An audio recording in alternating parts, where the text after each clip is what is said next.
At the Gull's Nest cookout, my stepmother, Darlene Crow, whispered through a grin, "Smile for the HOA." After the photo, she pulled me into the garage, closed the door, and hit me.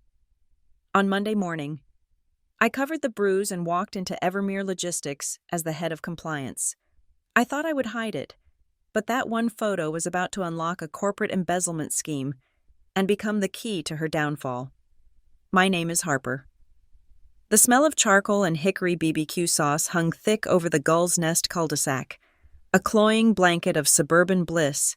It was the annual Homeowners Association summer cookout, and the American flag, starched and perfect, presided over a lawn manicured with military precision.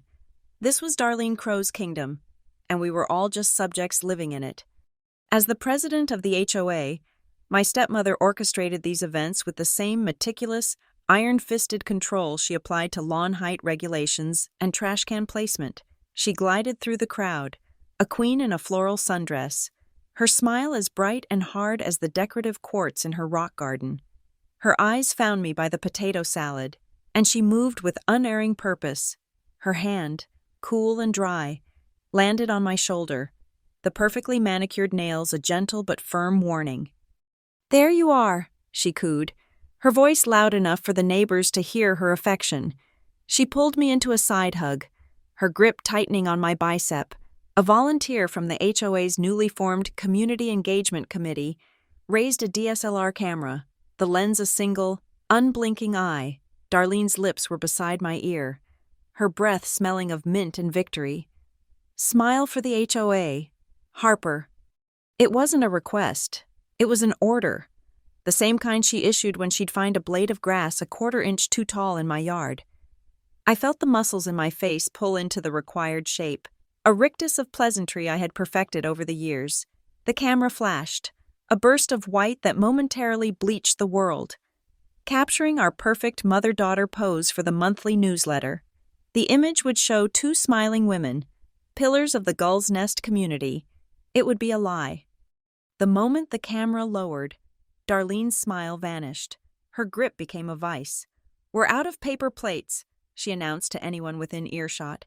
"Harper, sweetheart, come help me grab some from the garage." She didn't wait for an answer. Already pulling me toward her house, her stride purposeful, the forced pleasantries of the cookout faded behind us, replaced by the low hum of her home's central air conditioning unit. The garage was her sanctuary of control, filled with neatly labeled bins and tools hanging on a pristine pegboard.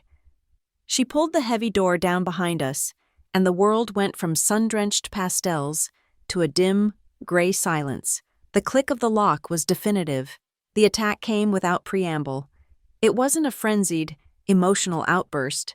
It was methodical, a sharp, open-handed strike to the side of my face that snapped my head back. It was fast, efficient, and utterly devoid of passion, like she was simply flipping a light switch off. My cheekbone erupted in a hot, sharp pain. A can of Diet Coke I'd been holding slipped from my numb fingers. It clattered onto the smooth concrete floor, the only sound in the suffocating quiet. It rolled in a slow, fizzing circle, the metallic scraping noise echoing in the small space. The sound was finite, a tiny, insignificant event that somehow grounded me in the sudden, shocking reality of the moment. I didn't cry. I didn't make a sound. Tears were a currency Darlene didn't accept, and an indulgence I couldn't afford. Instead, my mind did what it was trained to do. It detached. It analyzed. As the head of compliance for Evermere Logistics, my job was to find vulnerabilities, to trace anomalies in vast seas of data, to remain calm while systems were under attack. So I focused on the fizzing can. I counted my breaths, slow and even, in 1, 2, 3, out, 1, 2, 3. It was the same rhythm I used when reviewing security logs for evidence of a breach, a mental metronome to keep chaos at bay. The pain in my cheek was a data point. The metallic taste in my mouth was another. Just as quickly as it began, it was over. The garage door rumbled upward, flooding the space with blinding afternoon light. Darlene was already composed, her head tilted in a pantomime of concern. "You okay, Harper?" she asked. her voice syrupy sweet again. She was looking past me, out at the cul-de-sac, ensuring her performance had an audience. I could see the neighbors, their heads turning toward the sound.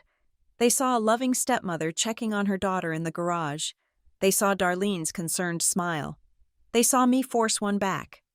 As my eyes adjusted, I caught a flicker of movement across the street. Mrs. Lark, our quiet, bird-watching neighbor, was standing just inside her open front door. For a brief second, I saw the glint of her smartphone screen before she discreetly slipped it into the pocket of her apron. Our eyes met for a fraction of a second. There was no pity in her gaze, only a quiet, unreadable observation. Then she turned back inside. That night, long after the last of the tiki torches had been extinguished, I sat in the sterile quiet of my own home. An ice pack was pressed against the burgeoning bruise on my cheek, the cold a welcome, numbing sensation. The reflection in my dark laptop screen showed a faint, distorted version of my face, the swelling already beginning to discolor the skin. I logged into my work network, the familiar interface a comfort. There was an email from Human Resources waiting in my inbox, flagged with high importance. The subject line was chillingly neutral. Notification of internal inquiry. My fingers trembled slightly as I clicked it open. The text was cold. Corporate boilerplate. Dear Ms. Vance, it began, using my professional surname, not the one I shared with my father and, by extension, Darlene. This email is to inform you that an anonymous complaint has been received alleging a potential data leak and conflict of interest related to third-party vendor contracts. In accordance with corporate policy, your access to certain data repositories will be temporarily suspended. We require your full cooperation with the forthcoming investigation. I read the email twice, then a third time, an anonymous complaint, a data leak, vendor contracts. It all clicked into place with the cold, hard certainty of a deadbolt locking. The timing wasn't a coincidence. The slap in the garage wasn't just about control. It was a punctuation mark, an exclamation point at the end of a sentence she had already written, the public photo, the private violence, and now, the professional assassination attempt. It was a three-pronged attack. I knew with absolute certainty who had sent that anonymous email. Darlene was trying to neutralize me at work, the one place where I had power and she, ostensibly, had none. I just didn't know why she had chosen tonight, of all nights, to set her plan in motion. But as I stared at my own bruised reflection, a cold resolve settled in my chest. She thought the picture was her weapon. She had no idea it was about to become mine. The ice pack did little to numb the memory. Darlene had entered my life when I was 15, a whirlwind of bright lipstick, firm handshakes, and strategic compliments. My father, a man perpetually lost in the fog of his own grief after my mother's passing, saw her as a lighthouse. I saw her as an occupying force. He married her with a hopeful, almost desperate, haste. 3 years later, a sudden heart attack took him, and the lighthouse became a watchtower. With my father gone, Darlene's ambition, no longer tethered to the pretense of being a loving wife, needed a new stage. She found it in the Gull's Nest Homeowners Association. She didn't just join the HOA, she conquered it. Within a year, she was president, and the neighborhood transformed under her rule. Gull's Nest became a Potemkin village of suburban perfection.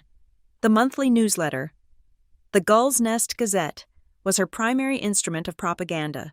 Every issue featured a glossy, professionally shot photo of her on the cover, often flanked by me in a forced embrace.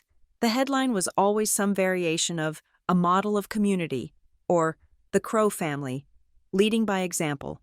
Inside, articles she penned would extol the virtues of conformity and the importance of our shared community standards, all for the noble cause of maintaining property values.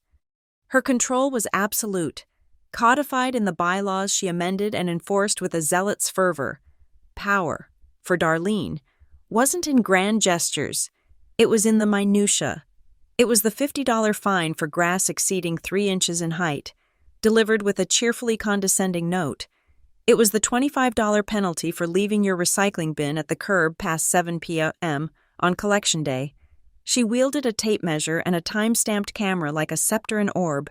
Every rule had a reason, a perfectly logical, unassailable justification that masked the simple truth. She thrived on dominion. The perfectly aligned trash cans and uniformly green lawns were just soldiers standing at attention in her personal fiefdom. While she was building her suburban empire, I was building my escape. I buried myself in books, earned a law degree, and specialized in corporate compliance. I chose a field built on rules that were objective, logical, and binary. In my world, a transaction was either compliant or it wasn't. Data was either secure or it was compromised. There was no room for the kind of smiling hypocrisy that Darlene had mastered. I joined Evermere Logistics, a sprawling, multi-billion-dollar corporation, and climbed. As the head of compliance, I was the last line of defense against the very ambiguity and deceit Darlene embodied. My job was to see through the smiles and read the fine print. About 2 years ago, Darlene expanded her operations. She launched Meadow Event Services, or MES, a boutique event planning company. Its first and only major client was, unsurprisingly, the Gull's Nest HOA. Suddenly, our annual cookouts, holiday parades, and community garden workdays were no longer potluck affairs, but fully catered, professionally managed events. The contracts, all approved unanimously by the HOA board, Darlene controlled, were awarded to MES without a competitive bidding process. The funds for these events were drawn from our quarterly HOA dues, which had, naturally, increased significantly to accommodate these necessary community enhancements. The newsletter praised the polished, professional quality of the events, showcasing photos of smiling neighbors who were unknowingly paying a premium to fund my stepmother's latest venture. The source of Darlene's deepest resentment, however, wasn't my career or my refusal to fully participate in her suburban pageant. It was the one thing my father had given me that she couldn't touch, a 6% stake in Evermere Logistics. He had been an early-stage investor, and he'd placed my shares in an irrevocable trust. I was the sole beneficiary, but Darlene was the trustee, a detail that must have thrilled her until she read the fine print my father's lawyer had insisted upon. The trust contained a stringent ethics clause. It stipulated that the trustee could be removed, and all managerial and voting rights would revert to the beneficiary if the trustee were found to have committed an act of moral turpitude, including but not limited to financial malfeasance, criminal activity, or documented domestic violence. She hated that clause. It was a ghost of my father's foresight, a check on her power that she could not legislate away. Her hatred of the trust manifested in a new, more dangerous strategy. She began to infiltrate my world. She became remarkably friendly with Evermere's chief financial officer, Colton Sayer. Colton was a man who wore his ambition like an expensive, ill-fitting suit.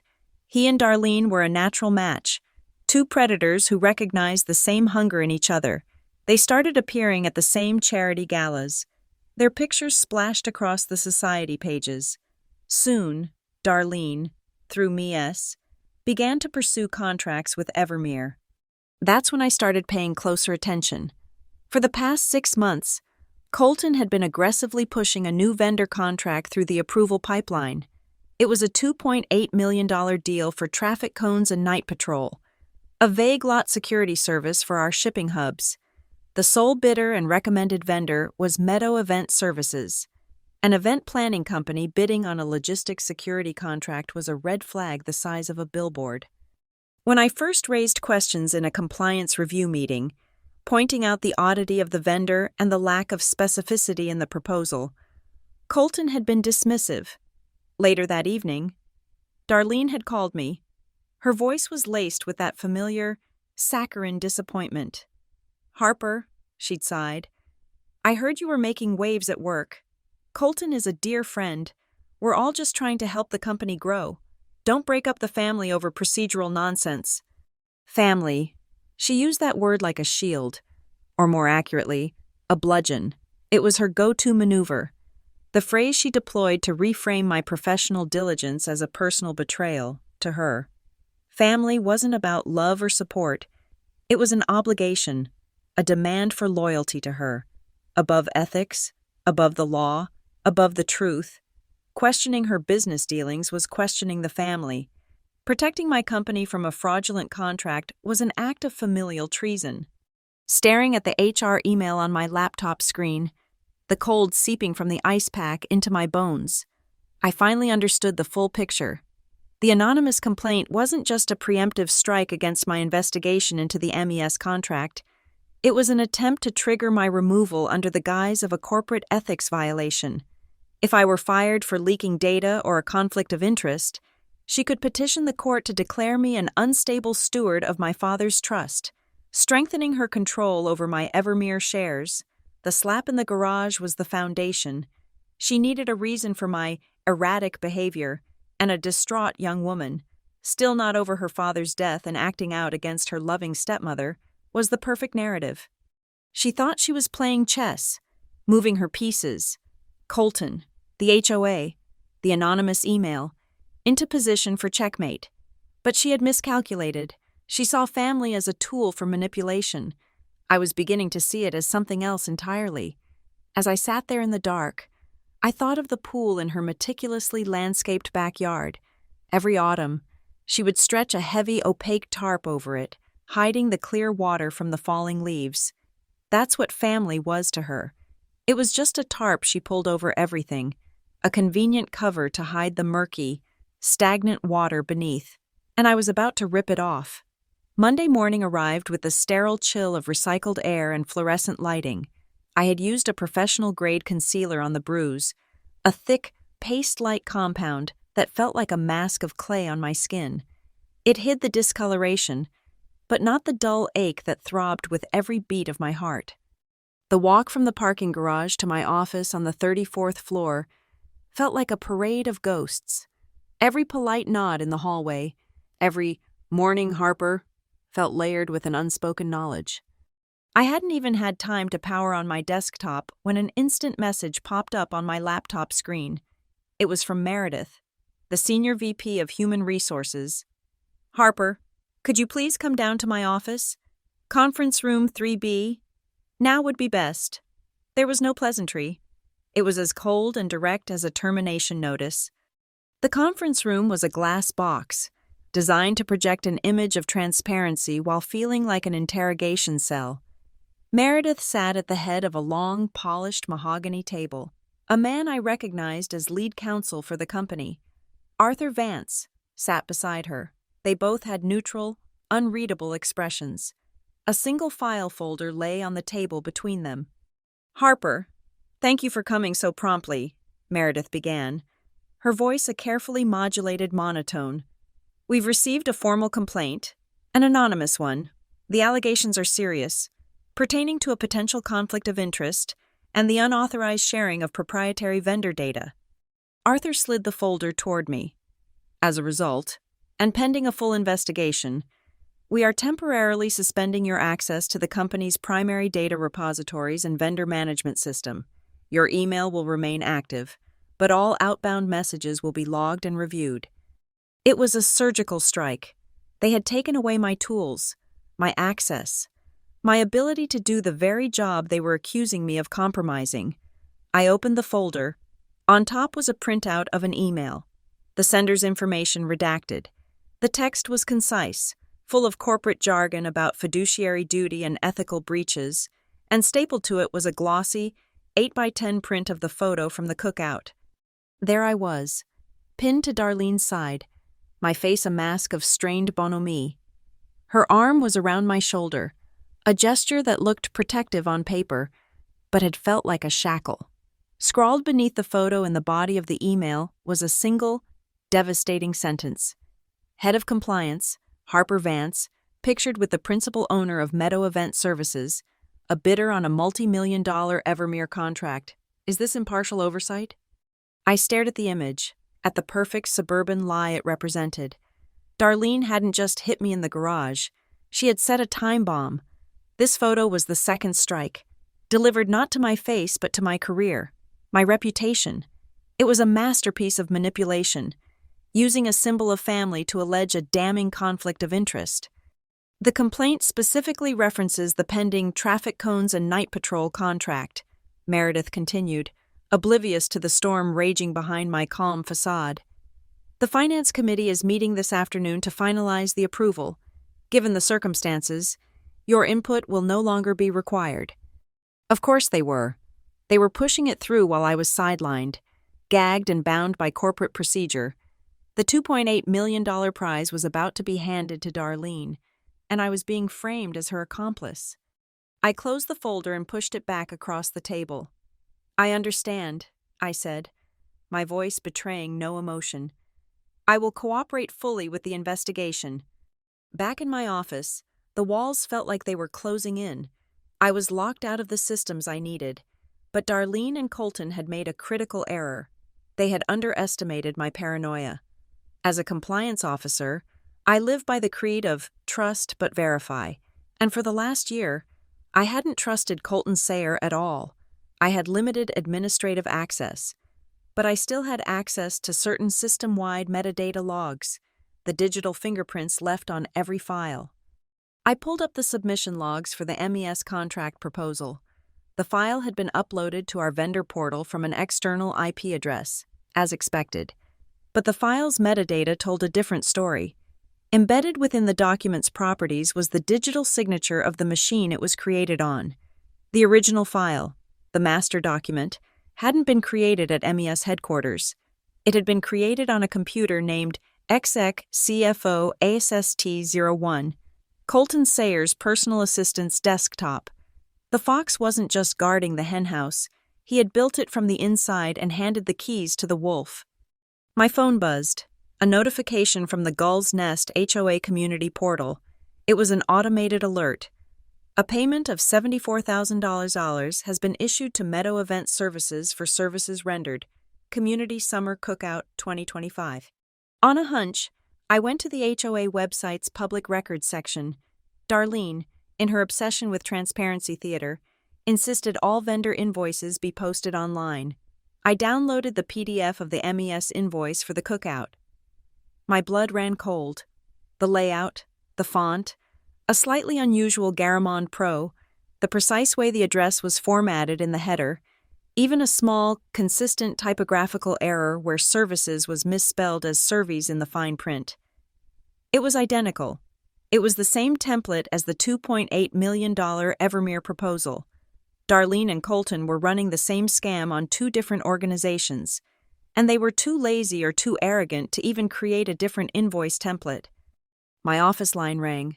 It was Colton. His voice was smooth, oozing a false sympathy that made my skin crawl. "Harper, I just heard. Terrible business. Listen, this whole thing is a mess. I think it would be best for everyone if you just took a few days off. Paid leave. Of course. Let the dust settle. HR has already approved it. Just sign the form they send over. Relax, and we'll get this sorted out." He was offering me a golden cage, a quiet room to sit in while he and Darlene looted the treasury. Before I could answer, a text message lit up my cell phone. It was Darlene. "Heard about the trouble at work. So sorry you're going through this. Family first. Sweetie, just take a deep breath." The coordinated attack was complete. The pincer movement had closed. They thought I was trapped. "You're right. Colton," I said into the receiver, my voice steady. "A few days off sounds like a good idea. I'll sign the papers." I hung up. The email from HR with the leave of absence form was already in my inbox. I opened the document, clicked my digital signature into the box, and hit send.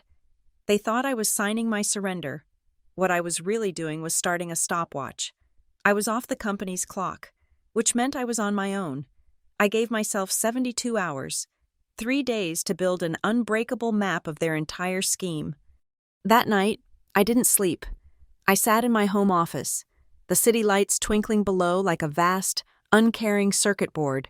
The official investigation would be slow, methodical, and choked by corporate bureaucracy. I didn't have that kind of time. I needed to move faster. It was time to check my traps. Months ago, when I first grew suspicious of Colton's activities, I had created a series of canary traps. They were subtle, almost invisible tripwires embedded in the digital architecture of the finance department. I had created new, seemingly benign document templates for expense reports, for vendor invoices, for budget projections, and quietly uploaded them to the shared company server. Each template contained a tiny, unique piece of code, a digital watermark invisible to the naked eye.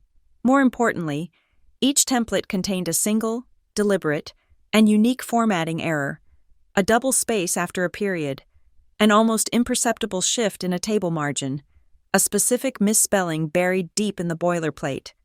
These were my canaries.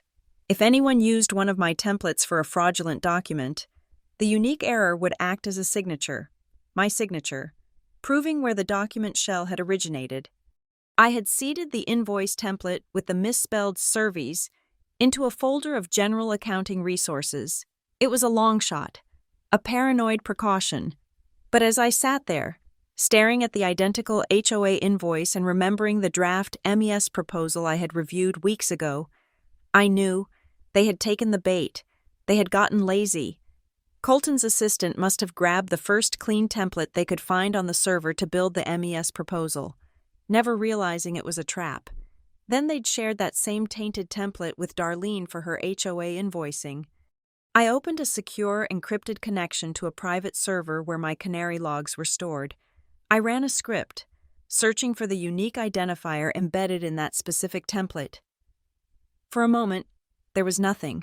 Then, 2 pings appeared on my screen. The first was the Evermere contract. The second was the HOA invoice. A thin, glowing line appeared on my monitor. A digital thread connecting a file on the Evermere Logistics internal server to a public document on the Gull's Nest HOA website. It was a closed loop. Money was being funneled out of the HOA to Darlene's shell company, and that same shell company was now being used to funnel an exponentially larger amount of money out of my company, all orchestrated by the CFO. And the digital breadcrumbs, the tiny, misspelled word I had planted months ago, proved it was all connected. It was a perfect, self-contained universe of fraud, and I was the only one who could see it. The game was on. My 72-hour clock had started. On paid leave, I was a ghost in the corporate machine, but in the real world, I was a homeowner in Gull's Nest with rights. My first move was not digital. It was analog. Leveraging the very bylaws Darlene used as a weapon, I drafted a formal request, citing Section 8, 4B of the Gull's Nest HOA Charter, which guaranteed any member in good standing the right to inspect all financial records, contracts, and meeting minutes with 48 hours' notice. I emailed it to the entire HOA board, a group of Darlene's hand-picked sycophants, and CC'd my personal lawyer. Let them try to stonewall a request that was copied to council. They didn't. 2 days later, a link to a secure Dropbox folder appeared in my inbox. It was a data dump of poorly scanned PDFs, a chaotic mess of documents designed to overwhelm and discourage scrutiny. It was meant to be a needle in a haystack, but I wasn't looking for a needle. I was looking for the haystack's DNA. I ignored the inflated invoices for party balloons and landscape mulch and went straight for the vendor registration forms and the check register. There it was, Meadow Event Services, and right next to it, the 9-digit Employer Identification Number, EIN, issued by the IRS. A 5-minute search on the state's public business records database gave me the first crack in the foundation. The EIN provided to the HOA for Meadow Event Services was legally registered to a different entity, MES 104, LLC. It was a limited liability company, a classic shell structure. The sole registered agent and manager was listed as Darlene Crow. She hadn't just started a company, she had created a legal cutout, a layer of abstraction to funnel HOA money to herself under a slightly different name. It was sloppy, arrogant, and exactly the kind of corner cutting I expected from her. Next, I turned my attention to the photo. I needed the original file, not the compressed JPEG from a corporate email. I found the name of the Community Engagement Committee volunteer, a cheerful retiree named Stan, in the last HOA newsletter. I called him. my voice pitched with breezy enthusiasm. "Stan? Hi, it's Harper Vance. You took such a wonderful photo of my stepmother and me at the cookout. I was hoping you could send me the original file. I'd love to have a high-quality version for a family album." Stan was delighted to help. A minute later, the image file arrived in my inbox. I downloaded it, my heart pounding a steady, heavy rhythm. Modern smartphones often capture more than just a still image. I opened the file in a photo viewer and my breath caught. In the corner of the screen was the small, circular icon for a live photo. I clicked and held it. The still image flickered to life for 3 seconds. I saw the frozen tension in my smile melt. My head turning as Darlene pulled me away. But it was the audio that made the world stop. The sound was faint, muffled, but unmistakable. First, the heavy metallic rumble of the garage door closing. Then, a sharp, wet thwack.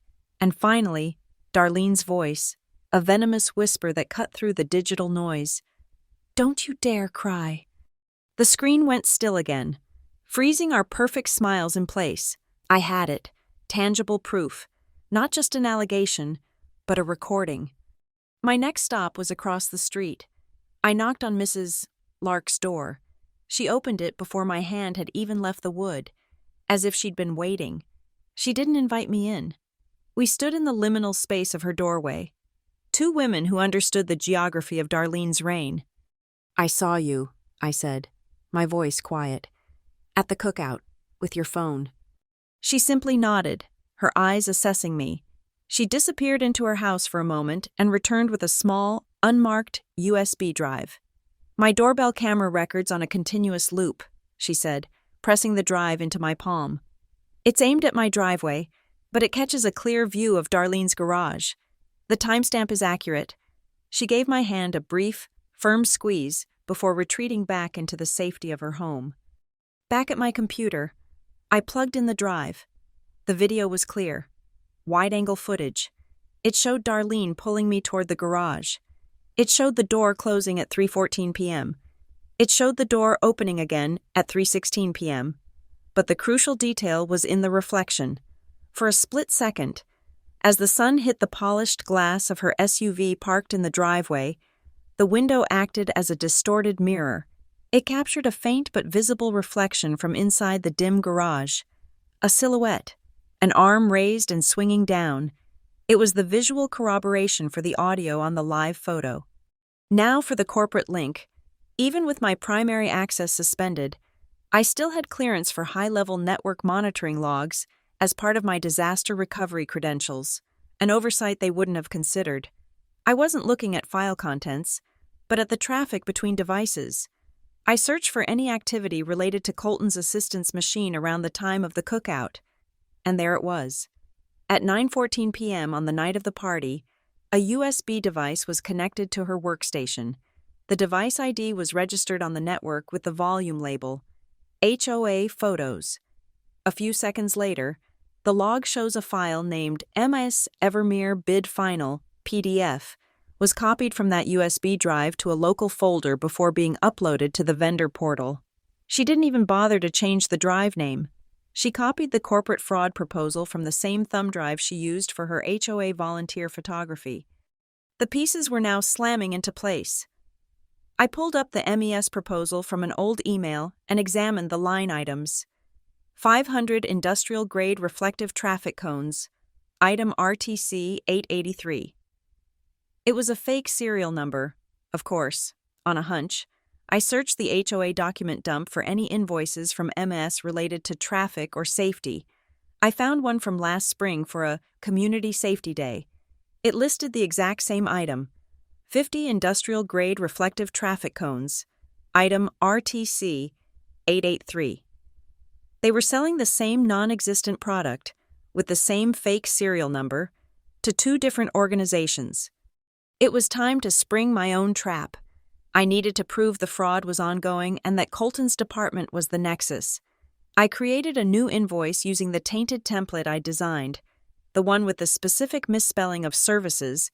I made it from a defunct vendor, billed to Evermere for a total of 0 shans, with the description, system calibration test, Q3.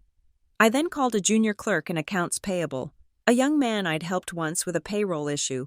I played the part of the beleaguered executive working from home. Mark, it's Harper. I'm so sorry to bother you. I'm doing a remote audit and my system access is spotty. Could you do me a huge favor and upload this $0 test invoice into the pending queue? It's just to make sure the data is migrating correctly for the quarterly reports. He agreed without hesitation. My bait invoice was now in the system. 3 days later, a batch payment approval report was automatically generated and sent to a distribution list that included me. The report, prepared by Colton's department, was a long list of all pending invoices, and there, on page 47, was my bait. They had bundled it into their approval workflow. The presence of my $0 invoice in their official report proved the process was compromised. The final piece was the digital signature. Every action within Evermere's network required a digital certificate for authentication. When Darlene, as an external vendor, uploaded documents to the portal, her submission was tagged with the IP address of the originating network. When Colton's assistant created the file, her machine was tagged with an internal IP. I wrote a simple script to cross-reference the external IP addresses from all MES submissions against the internal IP address logs from the CFO's office wing. The result came back, and I felt a cold surge of victory. Darlene's submissions, supposedly coming from her Meadow Event Services office, originated from a guest network IP address. That guest network's physical address block was assigned to only one location in the entire Evermere corporate campus, the executive suite on the 35th floor, Colton's floor. She was uploading her fraudulent bids from inside his office. I laid it all out on my screen: the shell company, the audio of the assault, the video of the reflection, the damning USB drive name, the identical invoices for phantom traffic cones, the successful bait proving a compromised workflow, and the IP address, proving Darlene and Colton weren't just collaborators, they were co-conspirators, operating out of the same room. I leaned back in my chair, the glow of the monitors illuminating a web of deceit that was now fully mapped. The evidence was no longer a collection of suspicions. It was a fortress, built brick by brick from their own arrogance. It was thick enough, solid enough, that no one could tear it apart with a simple, dismissive, "This is just a misunderstanding." The 72-hour clock was not a deadline for discovery. It was a timeline for deployment. With the evidence assembled into an airtight digital fortress, I began my two-front war. It was a strategy of simultaneous, overwhelming force, designed to dismantle Darlene's corporate and community power bases at the exact same moment.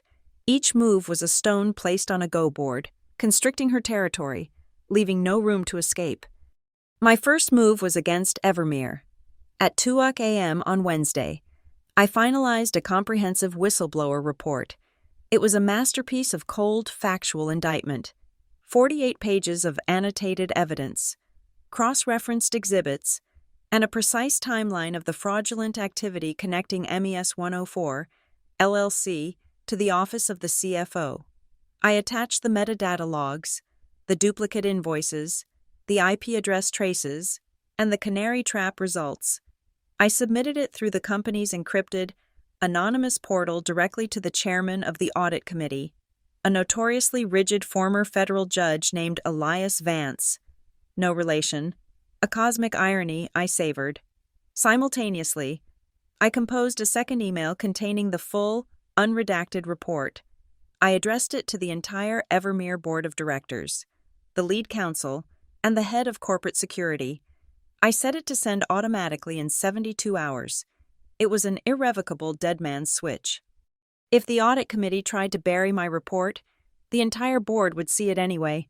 The clock was now ticking for them, too. My second move, initiated an hour later, targeted the HOA. I drafted another formal letter, this one invoking Gull's Nest Bylaw 12.1c, which allowed any group of 10 or more homeowners to call for an emergency meeting to address gross misconduct or dereliction of duty by a board member. The stated purpose was a vote of no confidence and a motion for the immediate removal of Darlene Crow as president. I spent the next 2 hours on the phone, speaking to neighbors I knew were tired of Darlene's tyranny, the ones who had complained about her arbitrary fines and dictatorial style. I didn't share the details of the fraud, only that I had discovered financial irregularities that put our community funds at risk. By dawn, I had 15 digital signatures. I submitted the petition. The bylaws required the meeting to be held within 5 business days. Darlene was now fighting a battle on her home turf. While those 2 bombs were ticking, I made tactical strikes to secure the battlefield. I used my personal funds to hire a small, aggressive independent auditing firm. Their sole task was to perform a physical asset verification for the traffic cones and night patrol contract at Evermere's local shipping hubs, and to audit the HOA's expenses for the Community Safety Day. I knew what they would find: a complete absence of any physical assets, empty parking lots, no cones, no patrol guards. Their report would provide the unimpeachable, third-party validation I needed. Next, I leveraged the whistleblower submission. Through my lawyer, I filed a formal request with Evermere's legal department for a comprehensive litigation hold. It wasn't a request I, as a suspended employee, could make, but one a whistleblower's counsel could demand. The order was granted within hours, a testament to how seriously the board took such allegations. A digital freeze descended upon the entire finance department. No emails could be deleted, no files altered, no hard drives wiped. Every keystroke from Colton's division was now preserved in digital amber. He and his team were trapped inside their own systems.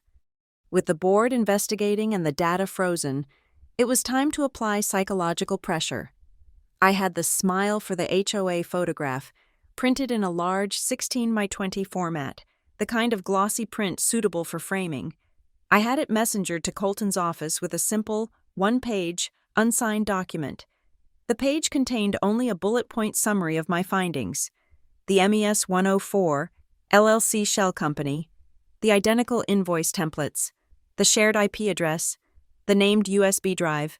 There were no threats, no accusations, just the cold, hard facts, and that smiling picture. I wanted him to look at Darlene's triumphant face and understand that the foundation of their conspiracy was also the proof of it. I wanted him to sweat. The final piece of the plan was the most audacious. I called Darlene directly. My tone was broken, contrite. "I'm in over my head," I said, letting my voice waver. "This whole thing at work has gotten out of control. It's a misunderstanding. Colton thinks I'm trying to sabotage him. I think we need to talk, as a family, to clear the air before I lose my job." She practically purred with victory. "Of course, sweetheart. I told you family comes first." I then called Colton's office, requesting a meeting with him and Darlene. My official reason was to seek a mediated resolution to the conflict of interest complaint in a neutral setting. I proposed a time: Friday at 3:00 p.m. I proposed a location: Conference Room 34A at Evermere headquarters, the same glass box where I had been suspended, a room wired for video conferencing with a floor-to-ceiling window overlooking the street. From that window, you had a clear view of the Gull's Nest Community Hall directly across the road. The emergency HOA meeting was scheduled, by Darlene's own furious announcement, for Friday at 3:00 p.m. They agreed. Their arrogance was a blindfold. They saw a capitulation, a frightened girl begging for her job and seeking her stepmother's help. They would walk into that room expecting me to fall on my sword. They would be walking into a meticulously crafted kill box. I spent Thursday preparing the room. I hired an independent AV technician, citing the need for a neutral third party to manage the presentation technology for my mediation. He was a former military cyber ops specialist I knew from a security conference. He understood discretion. We set up the main 60-inch monitor at the head of the table. He configured it for a split-screen display. The left side was linked to a secured cloud server containing my evidence: the flowcharts of money, the legal documents, the network logs. The right side was black, waiting.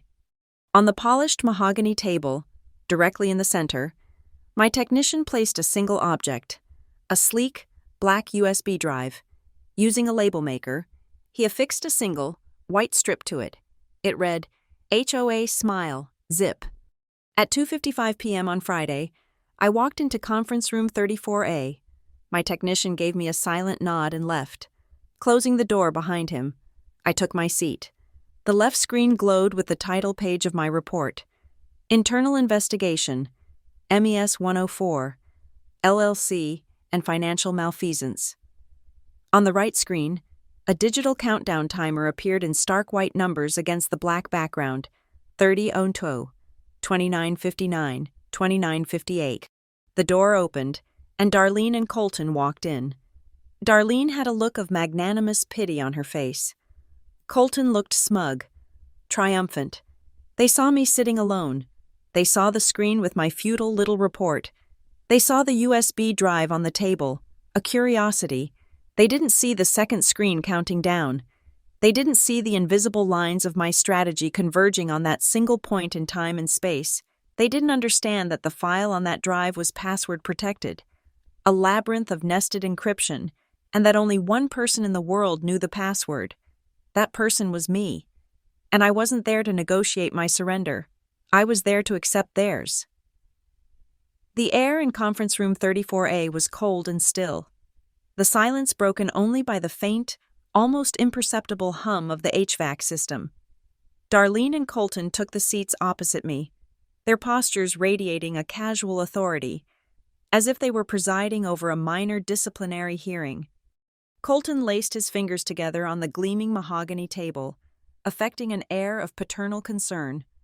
"Harper," he began, his voice smooth and conciliatory, "thank you for agreeing to this. The goal here isn't to be adversarial. It's simply to find some clarity. There are some serious allegations, and we just want to understand your perspective before this goes any further." I didn't answer. My eyes were on the screen. My hand was on the mouse. I moved my thumb a single centimeter and clicked. The sound was unnaturally loud in the quiet room, a sharp, definitive snap like a bone breaking. On the left side of the large monitor, the screen populated with a document analysis report. At the top was the file name, MES Evermere Bid Final. Below it were 2 columns of alphanumeric strings. "This is the contract proposal submitted by Meadow Event Services," I said, my voice as sterile as the room. "And this is its MD5 checksum, its unique digital fingerprint. It is a perfect, bit-for-bit match for a source file created on the workstation of your executive assistant, Colton. The document wasn't uploaded from an external vendor network. It was born inside your office, tagged with an internal IP from the 35th floor. It was an inside job from the very beginning." Colton's smile tightened at the edges, but he held his ground. Darlene, however, let out a soft, theatrical sigh. She reached across the table as if to pat my hand, then thought better of it. "Oh, honey," she said, her voice dripping with pity for the benefit of Colton and the invisible cameras. "She's been very emotional lately. The cookout. It was a difficult day for her. So soon after the anniversary of her father's passing, she's lashing out, looking for conspiracies. We need to be understanding." The insult was exquisite in its cruelty, using my father's memory as a shield for her crimes. I didn't flinch. I just clicked the mouse again. The right side of the screen, which had been displaying the countdown timer, flickered to life. It was the photo. The 2 of us, arm in arm, our smiles plastered on for the camera, for a long, silent moment. The image just hung there, a monument to a perfect lie. Colton visibly relaxed, seeing only the picture that had launched his attack on me. Then I held the click. The live photo activated. The perfect moment shattered. The image moved. My frozen smile wavered. My head turned as Darlene's hand gripped my arm, pulling me toward the house. The microphone on the photographer's iPhone, designed to capture the ambient sounds of a happy moment, had captured something else entirely. The audio, digitally enhanced and isolated, filled the conference room. First, the heavy, metallic thud of the garage door closing. Then, a sharp, wet sound, that made Colton's head jerk back as if he'd been struck himself, and finally, a voice, a venomous whisper that was unmistakably Darlene's. "Don't you dare cry." The 3-second clip ended, and the image froze back into its smiling perfection. The silence that followed was absolute. I watched Colton's knuckles turn white as he gripped the arms of his leather chair. A fine sheen of sweat had appeared on his forehead. Darlene shot to her feet, her chair scraping harshly against the floor. Her face was a mask of outrage. "This is outrageous! You recorded a private family conversation? This is inadmissible. This is private." "This isn't private, Darlene," I said, my voice level. I clicked the mouse a third time. The screen changed again. The photo vanished. Now, the monitor was split perfectly down the middle. On the left was the line item budget from the $2.8 million Evermere proposal. On the right was the $74,000 invoice MES had submitted to the Gull's Nest HOA. I had highlighted the identical elements in red. "It's a pattern," I continued, gesturing to the screen. "The same invoice template, created from the same tainted source file on your assistant's computer, Colton. The same Garamond Pro font, the same unique address formatting, and," I zoomed in on the fine print at the bottom of both documents, "the same typographical error, terms and conditions for professional surveys. You were both running the exact same fraud, just on different scales. Too arrogant to even proofread or create a new template." Before either of them could formulate a response, a new voice filled the room, clinical and detached, coming from the conference phone's overhead speaker. It was my AV technician, his voice patched in from a remote location. "Network log analysis confirms that at 21:14 hours on the night of the community cookout, a USB mass storage device with the registered volume label HOA Photos was connected to the workstation designated exec CFO ASST YA1. The file MES Evermere Bid Final PDF was copied from this device to the local hard drive 3 minutes before it was uploaded to the vendor portal." Colton stared at the speaker in the ceiling as if God himself had just indicted him. The chain of evidence was now a closed, unbreakable loop. The cookout, the photos, the violence, the fraud, they were all on the same thumb drive. I let the weight of that information settle in the room for a full 10 seconds. Then, I made my final move. I slowly reached into my jacket pocket and pulled out my smartphone. I placed it gently on the center of the table. Screen up. "The local police department," I said, my words precise and deliberate, "has received a formal complaint regarding assault, supported by a digital evidence package containing the original, time-stamped live photo and a sworn affidavit from a witness. They are treating it as a criminal matter." Darlene's face, which had been flushed with anger, began to pale. "Furthermore," I added, nodding toward the glass door of the conference room, "my attorney is currently waiting in the lobby. He has a complete, unredacted copy of the whistleblower report that is presently being reviewed by the audit committee. He is also prepared to file a civil suit against both of you and this company for conspiracy and wrongful termination. He's just waiting for my signal." Colton looked from me to Darlene, his smug confidence utterly gone, replaced by the naked, twitching panic of a cornered animal. He opened his mouth, but no words came out. Darlene stood frozen for another moment, her mind visibly racing, searching for an angle, an escape route, a lie that could possibly contain this. She found nothing. The carefully constructed mask of the benevolent matriarch, the community leader, the grieving widow, didn't just crack. It disintegrated. Her shoulders slumped. The righteous fury drained from her face, leaving behind something hollow and gray. She sank back into her chair, not with the grace of a seated executive, but with the dead weight of defeat. For the first time since I had known her, Darlene Crow was not smiling. The silence in the room was a vacuum, and I was the only one who remembered how to breathe. Darlene and Colton sat like statues carved from ice, the shock slowly hardening their features. I turned my attention back to the monitor, my hand steady on the mouse. The time for conversation was over. This was a dissection. "Let's review the evidence," I said, my voice cutting through the stillness. So there are no further misunderstandings. Another click, the screen wiped clean, replaced by a clean corporate-style flowchart. Slide 1, I announced. The architecture of the fraud. In the center of the screen was a box labeled MES 104, LLC.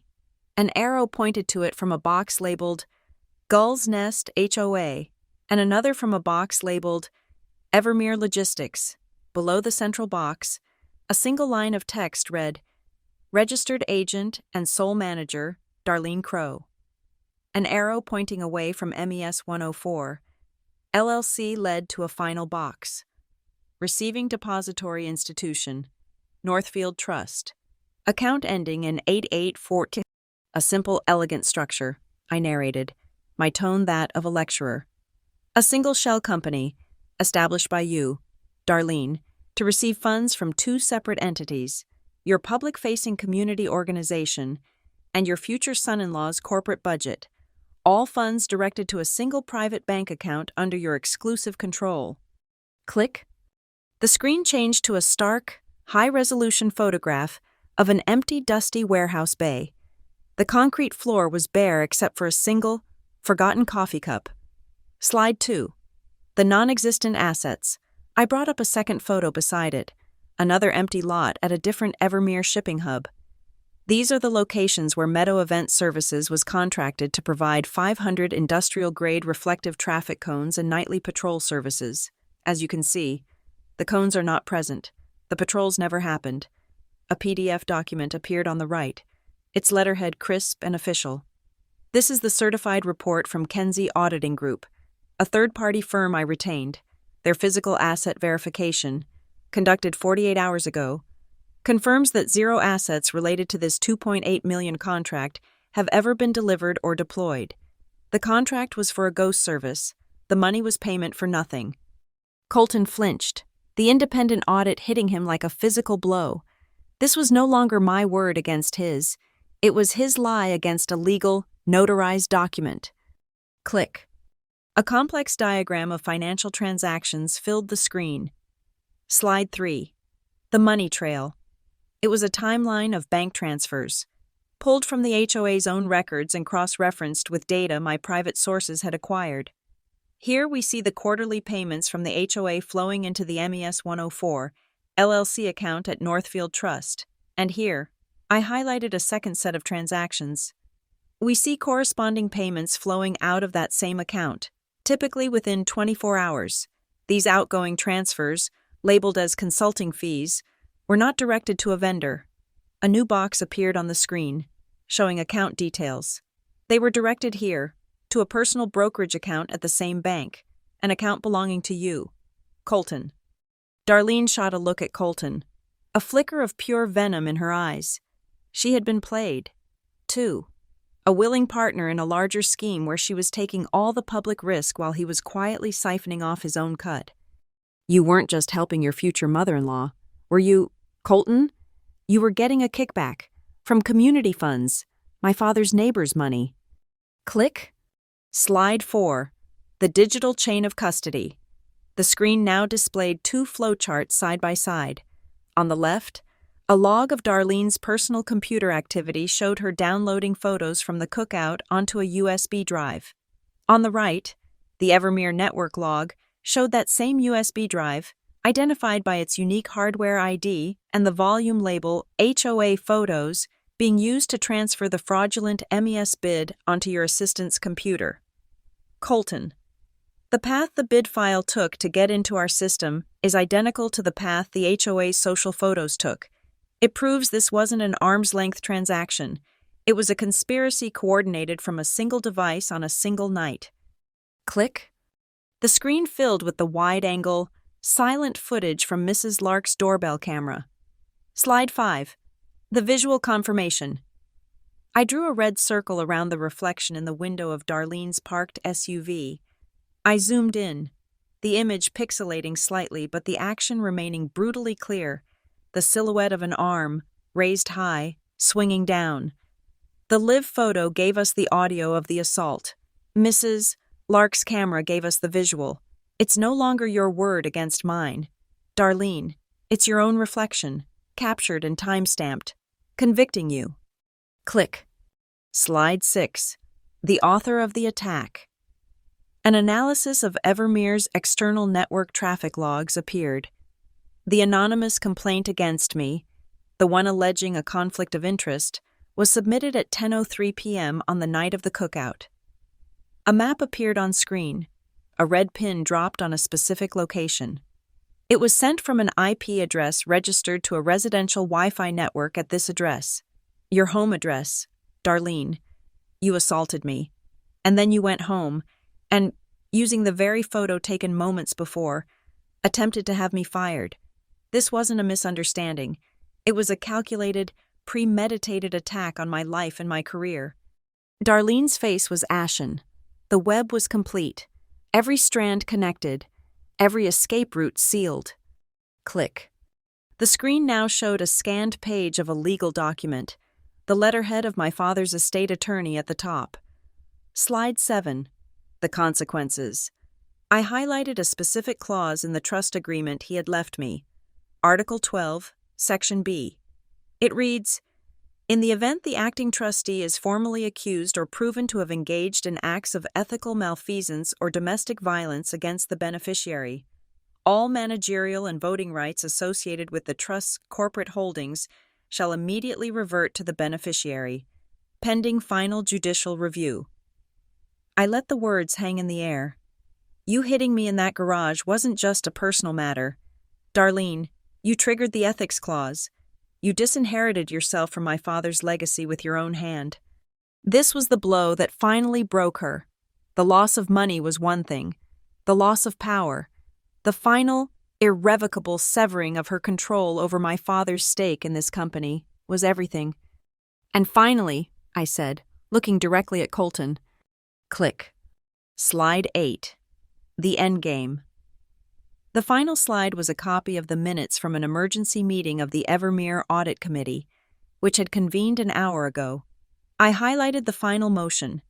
Citing the preliminary findings of a formal whistleblower report, the committee has voted unanimously to invoke Corporate Governance Protocol 77B, which grants them the authority to recommend the immediate suspension of any C-level executive pending the outcome of a criminal or internal investigation into abuse of office or misappropriation of funds. I let him read it twice. He was already finished. The system he had so skillfully manipulated was now turning on him, its gears grinding inexorably toward his own destruction. Colton finally broke. He turned his head slowly, his face a mask of disbelief and betrayal, and looked at Darlene. He had hitched his career to her ambition, and she had driven them both off a cliff. But Darlene wasn't looking at him. Her eyes were wide, fixed on a point just above the monitor. She was staring at the small, unobtrusive web camera built into the conference room's telepresence system. She was staring at the tiny crimson pinprick of light that had been glowing steadily since the moment she walked into the room. The red light. Recording. Her entire performance, the feigned concern, the righteous indignation, the calculated lies, it had all been captured. Her perfect image, the one she had curated with such ruthless precision, was now just evidence, preserved forever in a secure server, waiting for a jury. Just when the weight of the evidence seemed to have crushed all resistance, a flicker of the old Darlene returned. It wasn't a smile. It was something harder, colder. The panicked animal was gone, replaced by a serpent gathering itself for one final, venomous strike. She slowly, deliberately, reached down to the expensive leather briefcase at her feet. The clicks of the brass latches echoed in the silent room. "You think these little slides, this little video, mean anything?" she said, her voice low and serrated. She pulled out a thick, vellum document, bound with a formal blue ribbon, and slid it across the mahogany table. It landed in front of me with a soft, authoritative thud. This is what matters. This is power. It was a durable power of attorney, executed by my father a year before he died. It was ironclad, comprehensive, and gave her, in the event of his death, sweeping authority over the management of his assets, including the trust that held my Evermere shares. A specific clause had been highlighted in yellow. "Your father was a wise man," Darlene said, her confidence returning with every word. "He knew you could be emotional, impulsive. He included a provision granting me, as trustee, the superseding right to vote his shares in any corporate matter if I believed, in my sole discretion, that the beneficiary was acting in a way that was detrimental to the company's stability or value." She leaned forward, her eyes glinting with a final, desperate triumph. "Your little performance here, Harper, threatening the CFO, airing our family's private laundry, creating this circus, I'd say that qualifies as detrimental. In fact, I've already had my lawyers draft the notice. It's being delivered to the board as we speak. This document gives me the right to protect this company from its unstable heiress." She glanced at the clock on the wall. "In 1 hour, after the board has reviewed this and my formal petition, you will be escorted from this building. Not just suspended, terminated." Colton stared at the document as if it were a holy relic, a lifeline thrown to a drowning man. A faint glimmer of hope returned to his eyes. This was the move, the legal checkmate they had been holding in reserve. I didn't touch the document. I didn't even look down at it. I simply met Darlene's gaze. "That's a very impressive document. Darlene, a powerful tool. It's a shame it's obsolete." From my own, much plainer briefcase, I removed a single folded sheet of paper. It was crisp, new. I unfolded it and placed it on the table next to her power of attorney.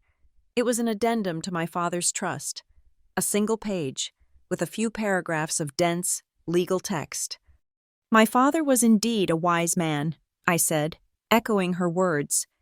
"He was also a man who was learning to see you for who you really were in those final months. He grew concerned, so he had his lawyer draft this addendum. He signed it 6 weeks before he passed away." I tapped a paragraph at the bottom of the page. "It clarifies and strengthens the ethics clause. Article 12. It specifies that the clause can be triggered not just by a formal legal conviction, but by the presentation of credible, corroborated evidence. And it gets very, very specific about what kind of evidence is considered sufficient to trigger the immediate reversion of rights." Darlene snatched the paper, her eyes scanning the text with frantic speed. Colton leaned over her shoulder, reading along. I could see the exact moment they both found the line I was referring to. I recited it from memory. "Acceptable corroborating evidence shall include, but not be limited to, time-stamped photographic or video evidence of the trustee committing said act of violence against the beneficiary." Their faces went blank. The power of attorney was a gun, but the addendum was a shield that had been in place all along, waiting for the right moment. But this is just a piece of paper," Darlene stammered, her voice cracking. It's not filed with the court." "It doesn't need to be," I said calmly. "Not yet, because it has something your document doesn't have for this specific situation. A notary seal?" I tapped the raised, embossed seal at the bottom of the page. "This addendum was legally witnessed and certified. Its terms are binding on the trustee from the moment of its execution. I believe you know the notary." I let the name drop into the silence. "Mrs. Eleanor Lark." Darlene's head snapped up. The quiet, bird-watching neighbor. The woman with the smartphone. The woman whose doorbell camera had captured a reflection in a car window. She hadn't just been a witness. She had been my father's fail-safe. A quiet act of rebellion from a woman who saw the truth long before anyone else was willing to look. "The notarial seal makes the document's terms self-executing. Darlene," I continued, pressing the advantage. "It doesn't require a court order to take effect. It's automatic. According to the document, your own lawyers would have to validate. Your rights as trustee were suspended the moment I played that live photo for you. The evidence was presented. The clause was triggered." I looked at Colton. "The voting rights for that 6% stake in Evermere? They reverted to me 22 minutes ago. As of this moment, I am the sole voting shareholder for my father's trust." But I wasn't finished. I pointed to the addendum again. "And there's one more thing. My father's lawyer was very thorough. He added a subclause to Article 12. Section B. Allow me to read it for the record. I picked up the paper, my voice clear and ringing with the finality of a judge's gavel. Upon the triggering of Article 12, the offending trustee is to be temporarily stripped of any and all managerial rights, fiduciary responsibilities, and access to financial assets related to the beneficiary's holdings, until such a time as a court of competent jurisdiction can formally and permanently remove them. I placed the paper back on the table. You don't just lose the vote. Darlene, you lose everything. You are no longer the trustee. You are no longer in control of my father's assets. As of right now, you are nothing. That was the word that broke him. Colton leaned back heavily in his chair, the expensive leather groaning in protest. He made a low, guttural sound, not of anger, but of utter despair. It was the sound of a man watching his future evaporate in real time. The kickbacks, the CFO title, the life he had built on a foundation of quiet corruption, all of it was gone. Darlene simply stared at the addendum. Her hands were flat on the table, her knuckles white. She was visibly searching her face for the muscle memory of a smile and finding nothing. The weapon that had served her for so long had been utterly dismantled. I looked from her ruined face to Colton's, and then back to the glowing red light of the camera. The official record was still being made. The secretary for the audit committee was, per protocol, transcribing the events of this meeting from the video feed. I leaned forward slightly, my voice calm and clear, ensuring the microphone would pick it up perfectly. Smile for the minutes. A disembodied voice from the conference speaker, clinical and immediate, confirmed. Noted in the official record. The final slide vanished, replaced by the live video feed of the audit committee chairman. His face a grim, stony mask on the large monitor. He was not in the room, but his presence was absolute. He looked past the camera, as if addressing his fellow board members in a separate, virtual chamber. The floor is now open for a vote on the motion to suspend Chief Financial Officer Colton Sayer, effective immediately, pending the results of a full internal and external criminal investigation. His voice boomed from the overhead speakers, devoid of any emotion. All in favor? There was no debate. The response was a swift, disembodied chorus from the speakers. Aye, aye, aye, aye. The chair votes aye. The motion carries. 5 in favor, 0 against. The resolution is adopted. Colton didn't move. A hollowness seemed to consume him from the inside out, the structure of his ambition collapsing inward until all that was left was the expensive, empty suit. He stared at the screen, not with anger, but with the blank, uncomprehending expression of a man who had just watched his own obituary scroll past. The chairman's voice returned, even colder now. Corporate security has been notified. Mr. Sayer, you will remain in the conference room until they arrive to escort you from the premises. All network and building access has been revoked. A new email notification pinged softly on my laptop, the subject line stark and automated. System alert. Vendor blacklist enacted. At the precise moment the vote had concluded. A protocol I had helped design had executed flawlessly. An automated email was sent to the entire Global Finance and Procurement Division of Evermere Logistics. It read, effective immediately, all transactions, invoices, and pending payments to the vendor, S104, LLC, EIN, are frozen. This vendor has been permanently blacklisted from the Evermere system due to gross violations of the Corporate Ethics and Governance Code. Do not process any payments. Do not initiate any contact. All existing contracts are hereby declared null and void. The corporate artery that was set to pump $2.8 million into Darlene's account had been severed and cauterized in less than a second. Through the floor-to-ceiling glass window, across the manicured street, I could see a flurry of activity in the glass-fronted lobby of the Gull's Nest Community Hall. The emergency HOA meeting was in full swing. I couldn't hear the shouts, but I could feel the tectonic shift. I could see the furious gestures, the raised hands.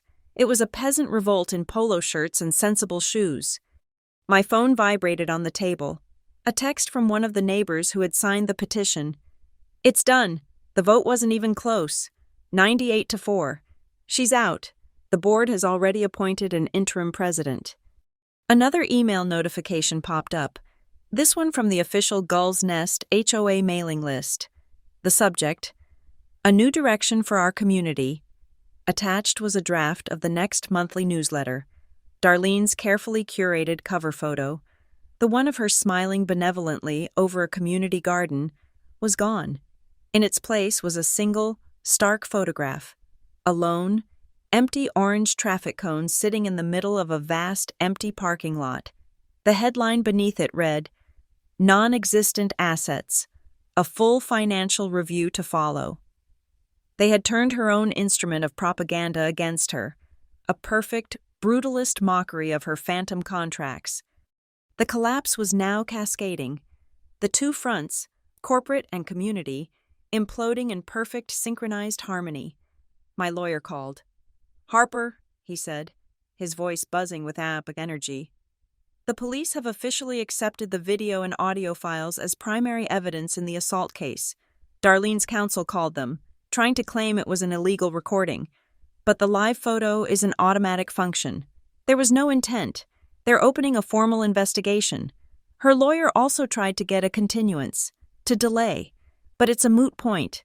The litigation hold at Evermere has locked down every email and file she ever exchanged with Colton. There's nowhere for them to hide." The investors were moving just as fast. A call came through from a powerful minority shareholder, a woman who controlled a block of shares almost as large as my own. Her voice was clipped, efficient. "Harper, I've seen the preliminary report from the audit committee. We've spoken to the other principal investors. The consensus is clear. We're backing you. Your suspension is lifted, effective immediately. We want you to stay in your position and personally oversee the internal investigation. See this through to the end." Just then, there was a soft knock on the conference room door. A uniformed security guard opened it and held it for a woman who entered with quiet, unshakable dignity. It was Mrs. Lark. She looked at Darlene, not with malice or triumph, but with a simple, profound disappointment. She walked to the table and placed the small USB drive, the one she had given me, next to the one my technician had set out. It was identical. "Here is another copy of my doorbell camera footage," she said, her voice clear and steady. "A backup, in case the first one gets misplaced, or someone has an accident." That was the final cut. The quiet neighbor, the silent observer, was now an active participant, a guarantor of the truth. It was the ultimate betrayal in Darlene's eyes. Her own perfectly manicured community, the one she had ruled with an iron fist, had not only overthrown her, but was now actively conspiring to ensure her prosecution. Darlene made no sound. She didn't weep or rage. She simply looked down at the lapel of her perfectly tailored blazer. Pinned there was her custom-made name badge, engraved with her name and beneath it, the title she coveted above all others. President, Gull's Nest, HOA. With the slow, deliberate motion of a surgeon removing a tumor, she reached up, unpinned the badge from her jacket, and placed it face down on the polished table. It wasn't a gesture of anger. It was an act of unconditional surrender. Two more security guards entered the room. They approached Colton, their movements professional and devoid of ceremony. "Mr. Sayer, please come with us." He rose like a marionette whose strings had been cut, a vacant shell of a CFO, and they led him out of the room. Darlene gathered her briefcase, her movements stiff and mechanical. She did not look at me. She did not look at Mrs. Lark. She walked toward the door, a queen stripped of her crown, her army, and her kingdom in the space of a single afternoon. The heavy glass door swung shut behind her, its hydraulic arms sighing softly, and then there was silence. The room was still, but it felt different. It was the clean, sterile quiet of a space that has been purged of a long festering disease. For the first time, the cold hum of the air conditioning didn't feel oppressive. It felt like a clean breath. The war was over. The dual empires, built on a foundation of smiling lies, had fallen at the exact same time, their collapses echoing each other across a street that was, finally, just a street again. The hum of the server fan was the only sound left. Mrs. Lark gave me a small, solemn nod, a gesture that conveyed a universe of shared understanding. And then she too was gone, leaving me alone in the glass box where my world had been dismantled and then rebuilt. On the screen, the audit committee chairman's face remained, his expression unchanged. "Ms. Vance," he said, his voice a low rumble that carried the full weight of the board's authority. "The minutes of this meeting will be sealed and attached to the formal investigation file. A digital copy is being transmitted to you now for your signature, confirming the accuracy of the record and acknowledging your immediate reinstatement to your full duties as head of compliance." A document appeared on the left side of my screen, a multi-page PDF filled with the cold, precise language of corporate governance. It detailed the vote, the suspension of Colton, and the evidence presented. At the bottom was a section I had never expected to see.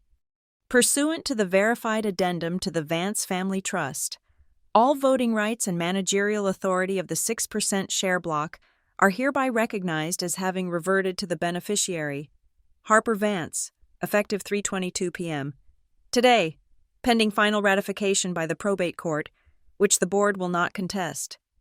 My hand, which had been so steady, trembled for a single moment as I moved the mouse. I clicked on the signature line. My name appeared in a clean digital script. It was done. I hadn't just won a battle. I had reclaimed a birthright. The corporate machine, now pointed in the right direction, moved with terrifying speed. On the 35th floor, the hushed, carpeted world of the executive suite was shattered.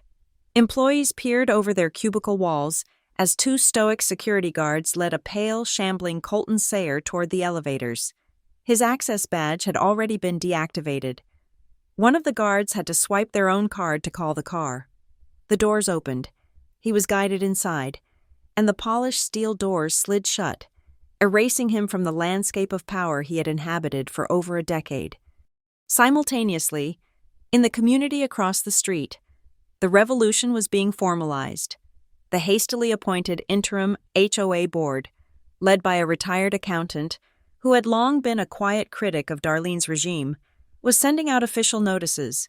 The first was a public declaration of her removal, citing a vote of no confidence following the discovery of significant financial mismanagement and ethical breaches. The second was a call for a full, forensic audit of the HOA's finances, with a specific focus on all contracts awarded to Meadow Event Services. The third, and perhaps the most telling, was a simple, one-line email to all residents.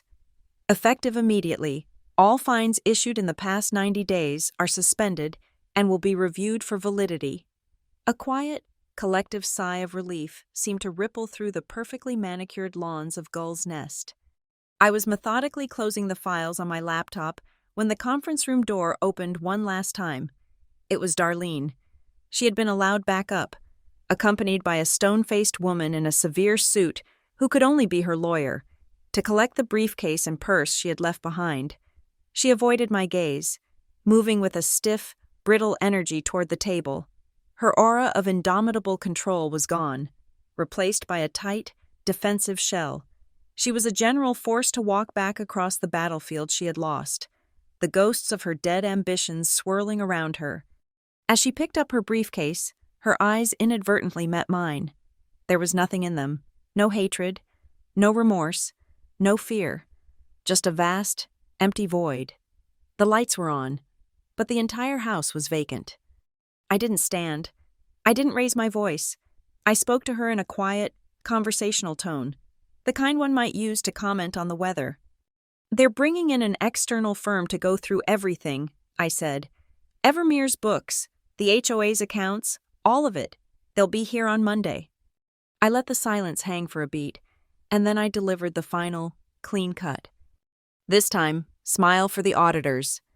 She didn't respond. There was no response to give. Her face remained a blank, emotionless mask. But as she turned to leave, there was a sudden, sharp flash of light. A man I hadn't noticed, standing quietly by the door with a security detail. Lowered a DSLR camera. He was from Evermere's internal investigations team.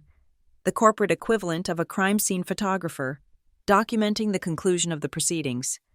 He had captured it, the final image of Darlene Crow, not the powerful, smiling HOA president, not the cunning, manipulative stepmother, just a pale, defeated woman, her face frozen in a rictus of numb resignation, bathed in the cold, unforgiving light of a flashbulb. One shot, one perfect, damning picture to replace all the others. Her lawyer guided her out of the room, and the door clicked shut for the last time. I sat there for another minute, the silence a balm. Then, I began my own ritual of departure. I powered down the large monitor, I closed my laptop, the soft click of the lid, a sound of finality. I gathered the few papers I had brought with me and slid them neatly into my briefcase. I stood up, smoothed my jacket, and walked out of the conference room that had served as both a courtroom and a crucible. I walked to the elevator bank, my footsteps silent on the thick corporate carpet. I pressed the down button, the light glowed, and a moment later, a car arrived with a soft chime. I stepped inside. The doors, polished to a mirror shine, began to slide closed. For a moment, I saw my own reflection, a woman, standing alone in a small, empty box. There were faint lines of exhaustion around my eyes, but the rest of my face was calm. Still, it was a face that was not smiling, but for the first time in a very, very long time, it was a face that didn't have to. It was simply my own. The doors sealed with a whisper, and the elevator began its descent. The end. Thank you so much for listening to this story. It was a wild ride, and I'm so grateful to have shared it with you. I'd love to know your thoughts. So please drop a comment below and let me know where in the world you're listening from. It's always amazing to see how far these stories travel. If you enjoyed it, please consider subscribing to the channel and giving this video a like. And if you really want to help out, smash that hype button to help this story get heard by even more people. Your support means everything.